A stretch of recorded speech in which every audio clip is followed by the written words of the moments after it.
Today's episode of the Monkeyball podcast on Monkey Sports is brought to you by Baseball Monkey. Next time you need anything baseball related, head to baseballmonkey.com, plug in promo code podcast10. That's PODCAST, the number 10, 10% off your entire order.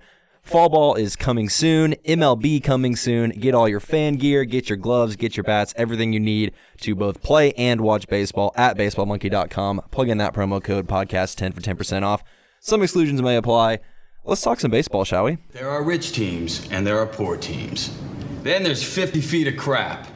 And then there's us.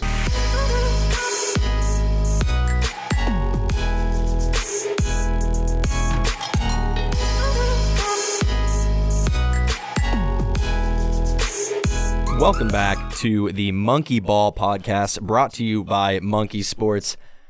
Baseball is here. We've got a lot of exciting stuff to talk about. 1 week away from the start of the season. If you're listening to this, actually 6 days away from when this episode comes out. So we're going to be talking about all of our predictions, hot takes, cold takes, what we think is going to happen in this shortened 60-game season. We've got the full Monkey Sports crew in here. We got Grayson and Hank, as you know from the podcast. Also have our new baseball guy, Paul. So guys, welcome. How are y'all? I'm doing great. You know, I'm not a huge baseball guy, but I'm glad to be here to have my little takes. We're all looking forward to your takes, Grayson, trust me. As we mentioned, new baseball guy, we got Paul Reed here. Paul, first of all, welcome to the podcast. Let's talk a little bit about your baseball background for people that are following Baseball Monkey and what they can expect. Appreciate it, Jason. Glad to be here. Played in baseball all my life.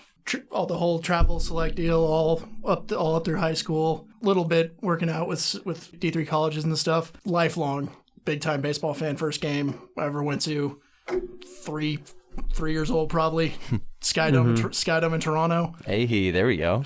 Big Jays guy right here. So the Jays actually are in kind of a unique situation versus the rest of the MLB, just from what kind of the city of Toronto has said about not being able to leave their hotel, and they're all kind of specially quarantined. So they're going to be, I think, an interesting team to watch in this little 60-game season. Oh, absolutely. And the bright side they have, though, is the hotel's in the stadium. True. So you're sitting there, you look out your window, hey, there's my work. Cool. Yeah, it's not that much of a move. You just, go down to the lobby, or grab your stuff, and then head there. So, as we mentioned, 60-game MLB season coming soon, coming in 1 week.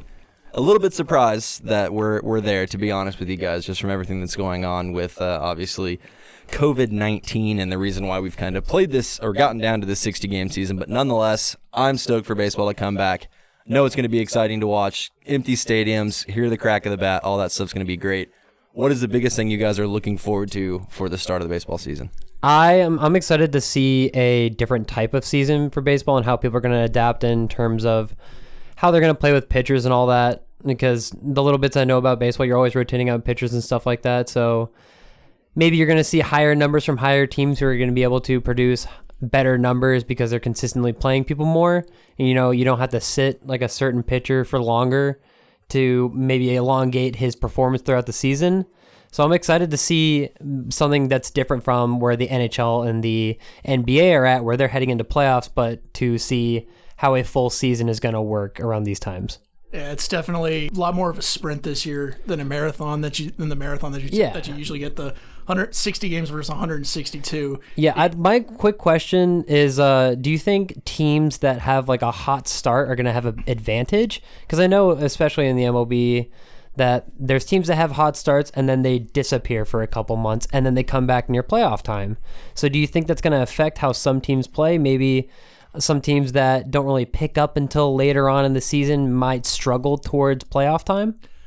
I can see it. I think baseball, as opposed to a sport like hockey or basketball or something, it's a lot more of a team. You don't have one guy who can just take over. And if you're looking at hockey, Connor McDavid, he can take over series, win it by himself. Yeah, exactly. But you also got to look at like how the Stars started this year. I remember how mad the fans were. First, 20-something games, they couldn't figure out how to grab a win. They had nothing going for them, but then they would string again a couple of wins. But if it was a short season with a team like that, they might be in danger if you can't figure it out quick I mean, yeah, they did straighten up, but that's kind of my example is a team that maybe who can't figure it out. And I think a lot of it's going to come down to the expanded rosters that they get that MLB let them have this year. You got somebody who's struggling right out of the gate. They're going to have a lot shorter leash. Yeah, you're right. Than they would in a normal full 162 game season. Yeah, you'd let a guy sort of work through his struggles, get his at bats, get his average up. Yeah, or get his you can't really have get his ERA down. You don't have time. You don't have time for it now. Okay, you can't let a guy feel himself out in a couple of games because unless it's a blowout, you can't test it. Like it's like, all right, we have to win this game. Well, that's going to be the beauty of it too, right? Is you've got 20 games to figure it out. Like if you're slumping, kind of like you said, Paul, like your leash is short. I'm curious to see how they're going to like make teams up. Like so, we know right now teams have their 60-man roster that they're trimming down. You look at like a pitching staff, like you don't necessarily need 5 starters if you're only playing 60 games. You could easily get away with 3 consistent starters, a guy that spot starts every now and again, and then, 4 or 5 bullpen guys. Like you don't have to worry about that kind of breakdown and longevity of if you've got a 35-year-old starter, you get somebody like Madison Bumgarner out there, like he's going to pitch the full season and be dominant, right? Because there's not going to be those dog days. So yeah, I think definitely you can play your better 25. You're going to have a pretty decent idea of what the playoffs. Yeah, you play your better pitchers more often because it's like you don't have this long season to wait for stuff to go on. You're going to get maybe 10 to 15 starts out of your ace as opposed to the 30 or 35 that you're going to get in a regular season. Yeah, I think that's going to be interesting to watch.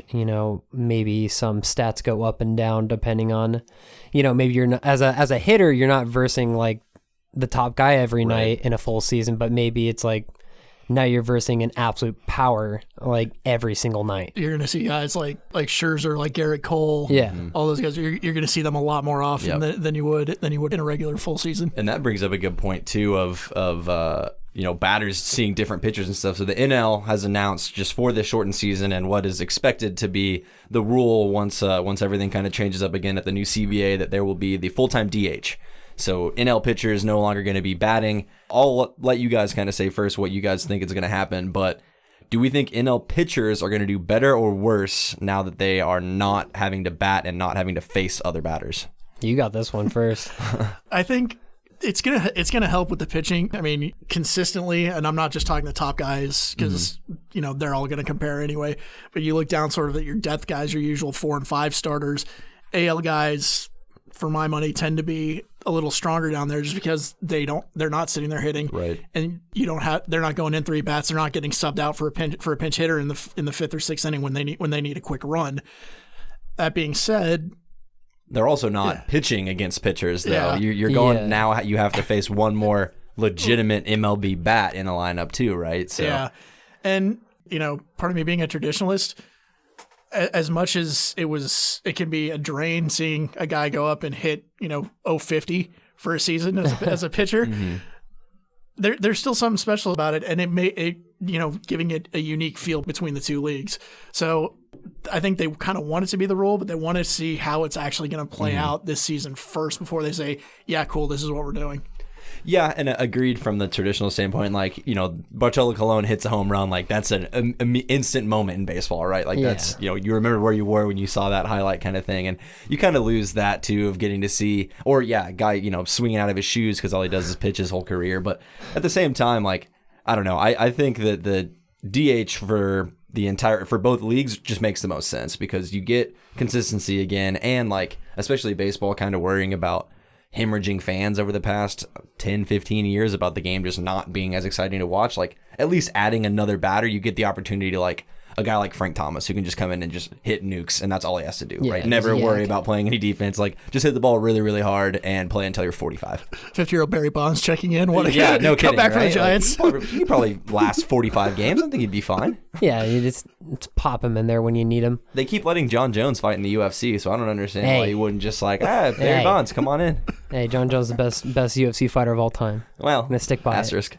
All right, chill out. My one in about the DH and everything, and from a mental standpoint, thinking about it, I think the pitchers might be better off because they can just focus on pitching the entire game. You don't have to worry about going in and like standing there. I don't know, that may shake a couple pitchers here and there. Nothing's much expected out of them in those times, but maybe it might be a little mental break for them to just focus on pitching, get ready for the next inning, figure out what they need to do, you know? That's just how I think about it. Just a little factor that might come in that won't show up on paper at least. Yeah, for sure. But going off of that, so NL hitters too, I'll leave it up to you guys first, but how do we think they're going to do better or worse with the new DH rules? Or rather, I guess I'll just tell you guys, I think that NL hitters do significantly better. You look at a guy like Christian Yelich, who is playing in the field every single day, or Bryce Harper or any other NL hitter that's a fantastic hitter. Now they get the opportunity that if they need a rest day, they just go to DH and get to only hit. Like one of the kind of hottest takes I'd seen of what's going to happen this season is that somebody's going to hit over 400. And maybe who it might be, what's going to happen. You could look at a guy like Christian Yelich who hit 325 last season, whatever it was, now gets the opportunity to DH a couple games. Like, I could definitely see something like that happening in the NL if the guys get the opportunity to not take an off day, but not have to be, patrolling right field or playing wherever they need to play. Yeah, basically what you're saying is pretty spot on for what I would guess would happen on performance. You might have someone who's just absolutely going to hit bombs because that's all they're doing for the night. You don't have to worry about anything else. And yeah, those top guys might get put in those positions. I think it's going to be exciting to see numbers overall just increase, on both sides, both pitching and fielding and batting. I don't know. It's going to be interesting to see which one takes over. Mm-hmm. The other thing that's going to come up with that is the guys at the lower end of the lineup. That's going to help them just immensely too, because you look at somebody like what you've had in the AL. With the DH for years, you get a guy like, say, with the Angels, you get Mike Trout up there. You get a bat behind him to protect him. Otherwise, he's going to sit there and draw 200 walks a year. Right. Those guys at the lower end of the lineup, you don't have the pitcher behind you anymore. All of a sudden, and near generally thought of a near automatic out. Hey, they're actually going to have to pitch to me. I'm actually going to see something to hit. Yeah, and you get the unique opportunities. You had mentioned Trout, guys like Shohei Ohtani, who, obviously he already plays with the DH, but on this shortened season now has the opportunity to maybe get on the mound a little bit more and, hopefully stay healthy in this shortened season and stuff. So I think there's going to be a lot of very unique scenarios. Kind of going back to somebody hitting 400, I'm curious to see what the MLB plans to do with things like that, like a record. If somebody comes out and hits 400, they get on the record books, they get an asterisk. Obviously, we're not going to see somebody break the home run record or anything like that just because of time itself. Yeah, the sheer time of it. For a game like baseball that's so hits average per heavy, game and stuff like that, I feel like you exactly. might see. Or streaks or anything like that. Yeah. You have to, obviously, just because of the situation in the world, there has to be an asterisk by it, but an asterisk isn't a negative thing in and of itself. In some cases. It's like you look at the other sports that are going. Hockey, basketball, championships are going to have an asterisk with it. It's just there to denote, an unusual setting. Sure. Yeah, I don't really think team sports that are already into playoffs should have an asterisk, but because everyone's in the same situation. But I mean, for records, I think there should be, but for the overall season, I don't think there should be. Because it's everyone's in the same boat, everyone's in the same situation, you're all on the same playing field. Why should there be something next to your championship if you win the MLB this year?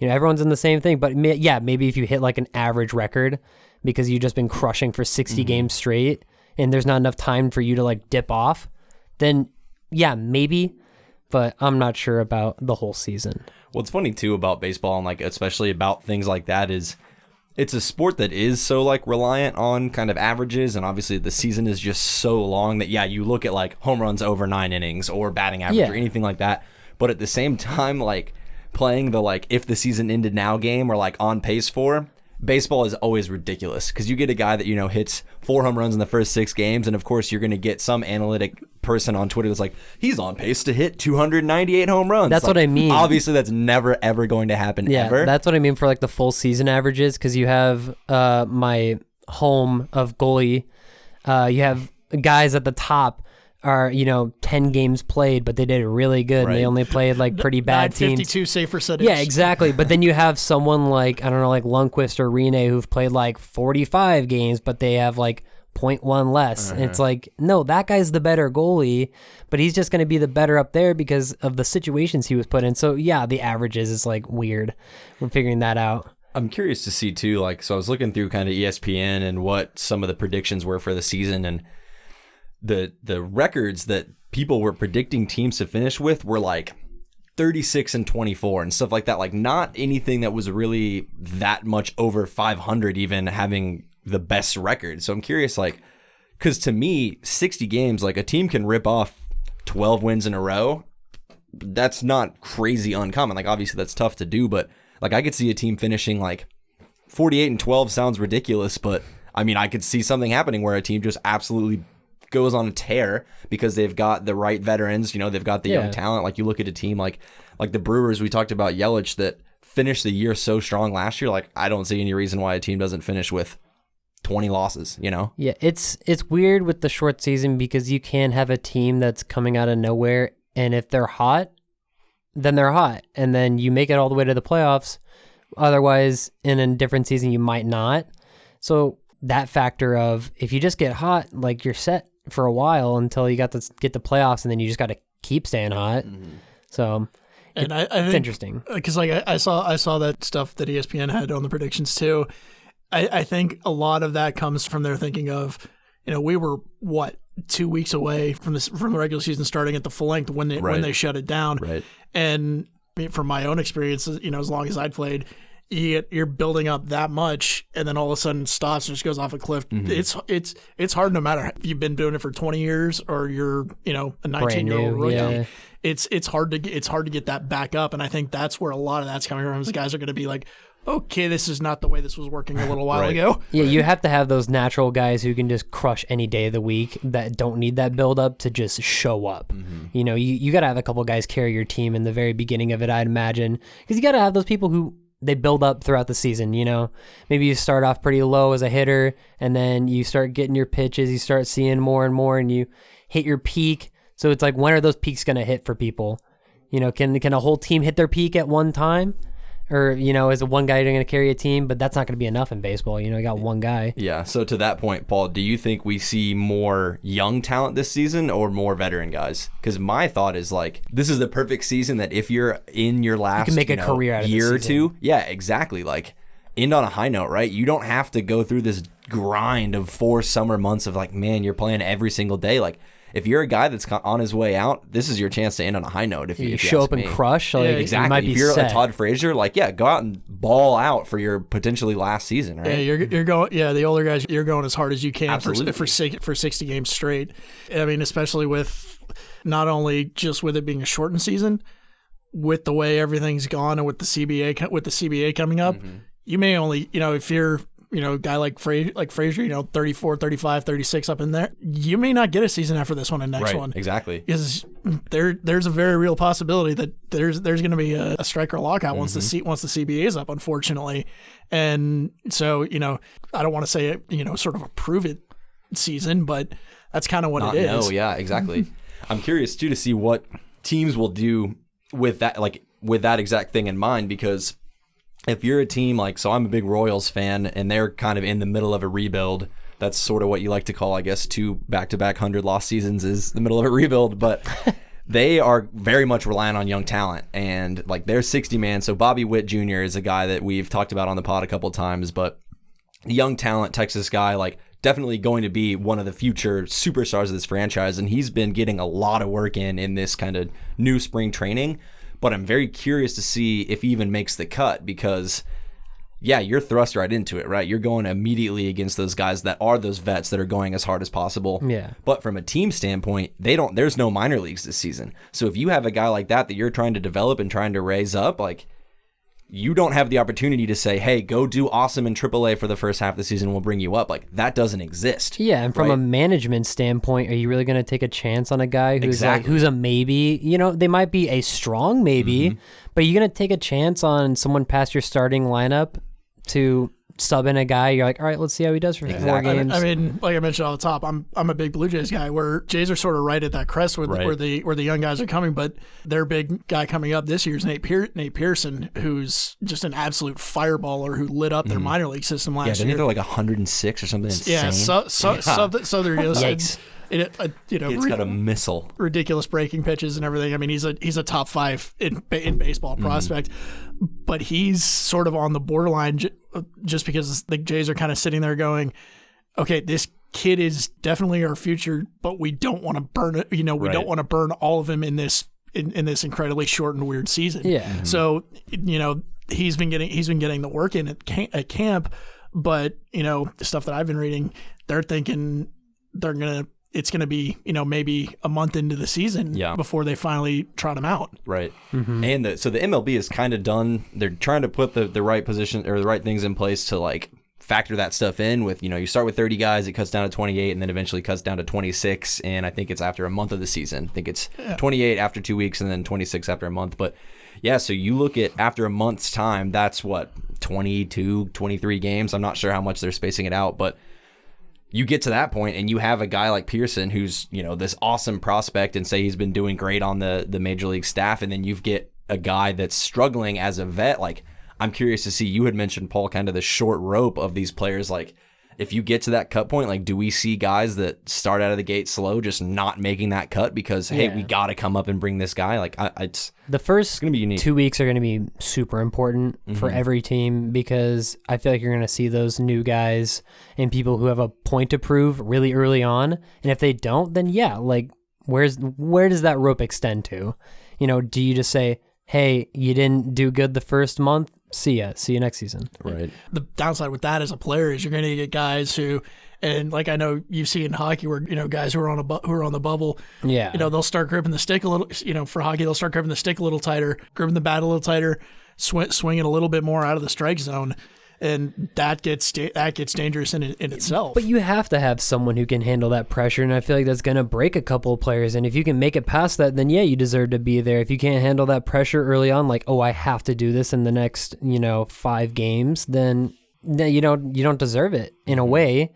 Maybe you're that type of player who has to build up and get your stride, but for this season, you have to have people who are out of the gates hot. Yeah, and that goes back to, Jason, your point about no minor leagues this year. That's what's going to make you don't have a testing ground somewhere else. You start out slow. Okay, head down to AAA for a couple weeks, get your swing or get your arm back. You can't tell someone to go get their head straight. You've seen that with a lot of goalies too in the past, where it's like you're not playing good. Like happened to Corey Schneider on the Devils. He was supposed to be the Devils' franchise goalie for years ahead, and they sent him down to the AHL. He did win an NHL game for what, 13 months? I mean, let's look into that. It's not really his fault. Devils stink. That's a whole other case. Yeah, save it for the goalie. But it's stuff like that where it's like you can't send the guy somewhere and be like, all right, go get your reps, go do your thing, and then come back. We'll see how you do. Yeah, you're not doing great. Go back. We'll see you in a couple months. You can't do that this year. Yeah. It's not going to happen. Yeah, it's like I said, it's going to be very unique. So as we kind of wrap up here, we'll go with one hottest prediction that happens, and then who you have winning the World Series. Grayson, we'll start with you. I know you're don't follow baseball as much, so I'm excited to hear this.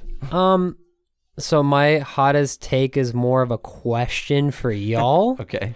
Do you think this season, ratings-wise and stuff like that, maybe performance-wise, will change the future of baseball? Maybe a 60-game season may push the MLB to meet somewhere in the middle. Shorten it up anyway. Yeah, shorten it up so you have higher performance and maybe it's more exciting this year. I don't know how it's going to go in terms of that, but maybe it gets more exciting and maybe you shorten down the season in terms of games and travel and stuff like that. Do you think that's going to have an effect on the future decisions for baseball and how they work a season? Mm-hmm. Honestly, in terms of length, I don't think so. Baseball, more than any other sport, is hardwired traditional. It always has been and always will be a marathon instead of a sprint. And also, this time of year, generally, they're the only game in town. I agree with you, Paul, that it's such a traditionalist sport, and most of the decisions are based off of that. But to an extent, I do think it changes. I think that So the one other thing besides the length itself is also the full-time DH thing. Maybe that gets put into full effect.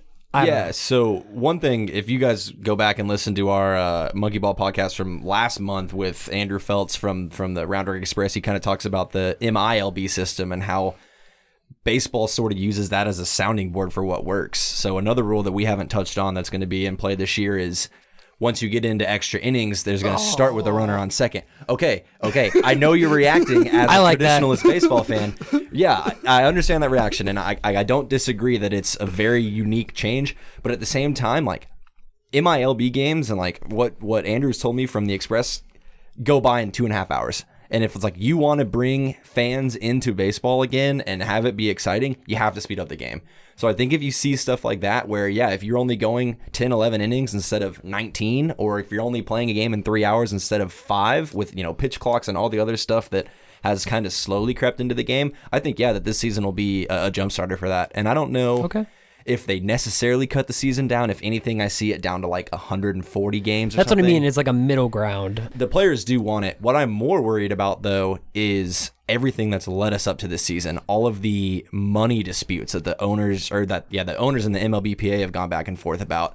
I'm worried that the players are going to have a bad taste in their mouth just from this entire conversation that's happened for 2 months leading up to this. That, yeah, come the new CBA, I think a lockout's very realistic possibility. I don't want to say inevitable, but it's pretty close. Especially, you look at the level of vitriol that was going back and forth towards the end there between Tony Clark, who's head of the MLBPA, and Manfred. Both sides really being just sort of, nope, this is what we're doing. Right, cool. exactly. No, just stuck in the mud. Yeah, nobody came out of that happy, and there's going to be way too much bad blood at the end of this, I'm afraid. I agree.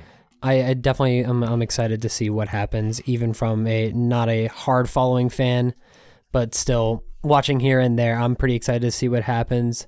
But maybe a shorter season will bring in more fans consistently, because I imagine for some teams that aren't huge right now, that you have those days that like no one shows up really. There is. You get those Tuesday afternoon games where growing up in Arizona, it's like people are watching. You have on the TV. one game on like a Saturday that's absolutely packed, and then like a Sunday game that like no one's really there. Maybe shortening up, the opportunities to see the teams maybe brings people in more, I guess. Maybe. And you're going to get some of that this year too with just the way they did the schedule. Yeah, exactly. You get the division and then the cross division, so you get AL West plays the AL West and the NL West, as opposed to getting your 3 or 4 interleague series a season. You're going to get 5 or 6. So you're going to get teams, some cases that you haven't seen play in 5-6 years. You haven't seen them in 5-6 years. So there'll be a bit of a novelty factor with it in terms of that, I think. Yeah, that's pretty cool. And you get the unique situations like New York. Yeah, you get like Yankees Mets like multiple times this year. It's the more kind of rivalry, like apart from like Red Sox Yankees, I feel like rivalries aren't that huge of a thing in baseball, and maybe that's just from the locations that I've grown up in and stuff. But yeah, I think you definitely get into the unique factor of like, oh man, yeah, these the Marlins haven't played the Rays in however many years it's been, but they're both Florida teams, like, right? It becomes polarizing in that sense. So definitely excited for that. But World Series winner, 3-2-1.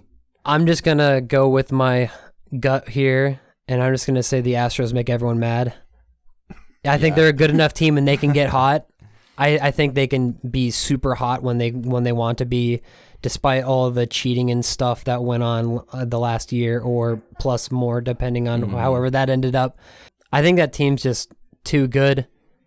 And if you have people consistently playing on that team, you have some really hot players on the team, especially on the lower end, who show up and play huge. I think that team's good enough to absolutely chug a 60-game season. As much as it pains me to say it, I have a hard time picking against the Yankees this year. And you had Garrett Cole to the top of that rotation. I'm going to go out on a limb and say, contrary to Grayson, I don't even know if the Astros make it this year, because I think they're not going to get you're not going to get it from the fans, but baseball players have long memories, and that whole deal. Yo, hit them. We're on base. Let's go. People mad. So, that's what I mean. They win the World Series this year. Everyone's big mad, and that'd be. I don't know though. They're like, we didn't cheat this year. There's a psyche that goes into it 100%. And the AL West, I think, is the most open division out of any of them. I mean, Houston, yes, they're still a fantastic team, but you have that mentality going against them. Oakland's underrated. I think the Rangers are going to surprise some people this. I think so too. Surprise some people this year. I think so too. And the Angels always going to be up there too. You got the best player in the world. Yeah. That you can't ever count them out. Yep. Seattle Mariners have an opportunity to make the playoff for the first time in 20 years. They're going to get, I mean. You just have to get hot for like a month, Yeah, honestly. the Mariners have their shortened season. They gave their top prospect who'd never played an MLB game like an 8-year contract or something. Oh, yeah, they're going all in on the future. Oh, yeah. I think I agree. The Rangers are going to be intriguing this year, and I agree about the AL West. The Rangers are always like one colossal meltdown away from having a good season. Like, I feel like every year it's like, Rangers are pretty good, and you're saying that in July, and then come like end of August, you're like, man, what happened? What happened? Exactly. Every year. All of a sudden, 2 starters' arms fall off. Exactly, and then they're 75 and 87 every year. That always happens. But to go into my prediction, I agree. I hate to say like Yankees and Dodgers are both going to be so good, but like veteran talent is there, sheer talent is there. I mean, the Dodgers have been Cinderella for however many years now that they've just always finished short. So I think they're going to be really good. I think my logical baseball fan side says that that's likely a World Series, and I think it goes either way. I think the Dodgers, this could kind of be their year of reckoning, that they really start to put it all together and like, hey, should have won a World Series one of these times. Yeah, and it's like there's not enough time to fall apart theoretically, maybe. They're who I've got coming out of the NL. Yeah, and agreed. Especially in a shortened season and with additional time off, you get a guy like Clayton Kershaw, who arguably the best pitcher in the game. He had an off year last year. I'm not ashamed to admit it. I went to high school with Clayton. I've seen it. I've seen casual drop there. I've seen him be little flame. Weird flex, but okay. But, like, he had an off year last year. You get him healed up and fully healthy again, and I think you they can get right back to it. Mm-hmm. Yeah, no, agreed. And again, I think my logical baseball fan says that's it. But like, I want so badly to see something weird happen with this season. Like, I've talked about the Brewers a lot. I think the NL is going to have a lot easier time. I think the NL is going to be really strong this year. You think a sleeper team's going to make it far?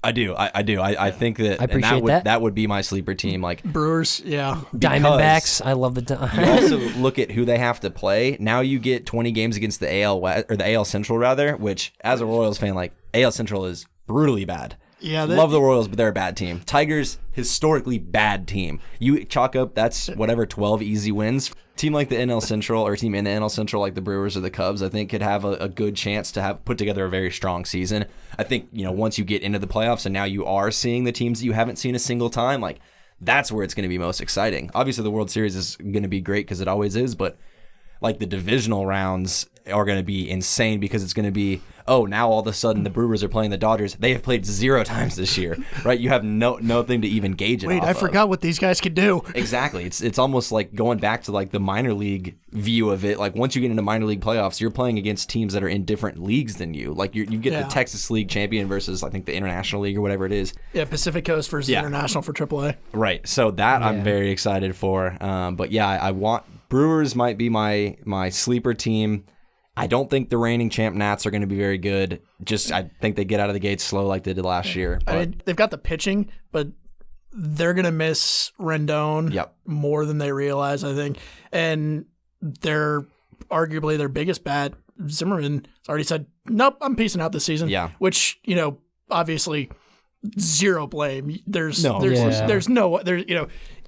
to do what you got to do, and there's no problem with that. But you lose Rendon, you lose Zimmerman, you still got the pitching, but they're not going to have the hitting to do it. Yeah, no, agreed. I think they start off slow. But anyway, that's my pick. That's the podcast. Promo code podcast10, 10% off your entire order at baseballmonkey.com. Tune in. Baseball is starting 6 days from the day you're listening to this on Friday, July 17th. Thank you again for tuning in to the Monkeyball podcast, brought to you by Monkey Sports. We'll be back again next week for Off the Ice, the Hockey Monkey podcast. Stay subscribed, stay tuned into that one. We'll be back for some more Monkeyball in a month's time. All this conversation we'll had, we will vet it to next episode, see how right we were, see how wrong we were, and go from there. So we will see you guys in a month's time for Monkeyball. Thanks again. Have a good one. Wear a mask.